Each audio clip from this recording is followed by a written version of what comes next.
Hi, I'm Michelle from Michelle's Romantic Tangle, and when I stitched the Splashing Fun bookmark from All Our Yesterday's cross-stitch collection, I wasn't giving a lot of thought to how I was going to finish it. I've done rectangular bookmarks before and finished those with the straight edges with no problem. I just used a similar technique to what I'm using here and turn the ends over, the long edges over, and fringe the top and bottom. This one has a point. If I had left off the dark blue stitching that forms the point, this would have been a rectangular bookmark, but I didn't do that. So I had a new challenge, and while I was figuring it out, I filmed it so I could share it with you. I know a lot of people glue cardstock or felt to the back of their bookmark. I definitely wanted my stitches covered. I prefer to back mine with quilting cotton and to have everything sewed in place, so I can't imagine that I am ever going to wash my bookmark, but I could if I wanted to. And if you are interested in seeing how I did this so you can do it yourself, just keep watching. I have my stitch piece. I have some cotton that was in my quilting stash that has kind of a watery blue print. I am going to use some fusible interfacing to give the bookmark a little extra stiffness. And if I was doing a rectangular bookmark, I would just line up my rotary cutter and cut along the straight edges, but I've got this point to deal with. So what I did is I made a black and white copy of the bookmark. It is going to be exactly the same size, so I'm going to cut that out and make myself a template.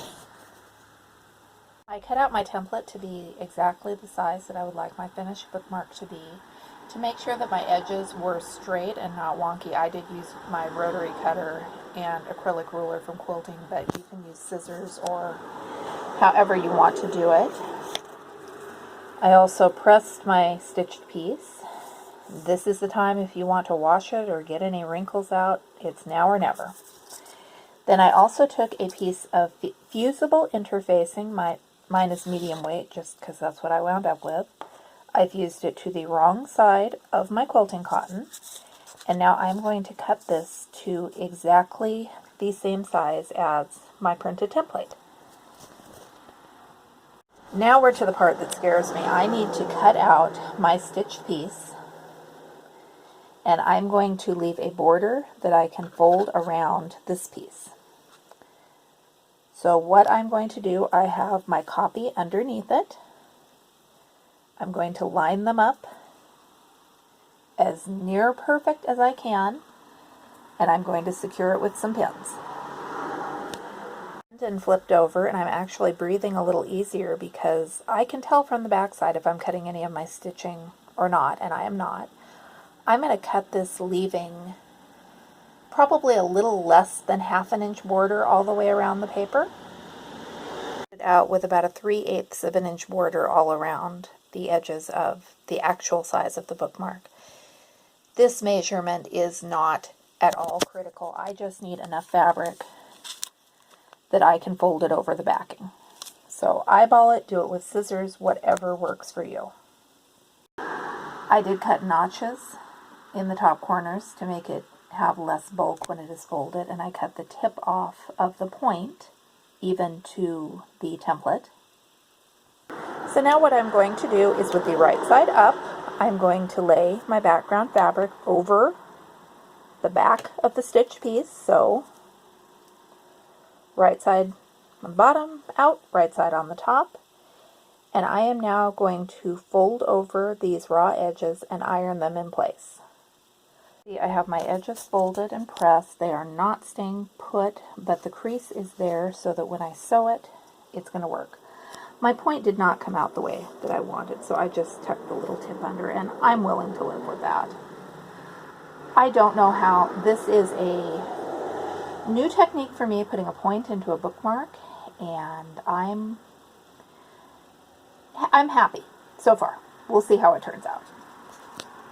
Sewing machine, I have it threaded with thread that matches the fabric that I stitched my piece on, and I am going to stitch just along this first line of holes in the Aida, just enough to keep everything together.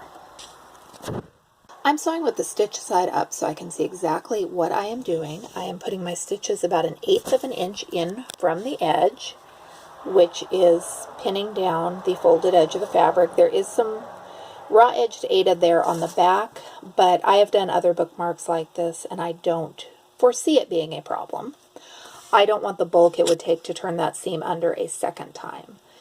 So I started with the point because I knew that that was going to be the fussiest part of this, and now I will sew all the way around my bookmark.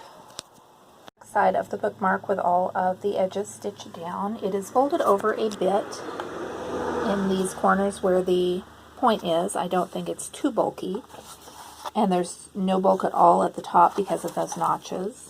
And if you look, you can see the machine stitching if you look hard enough, but I'm not looking that hard.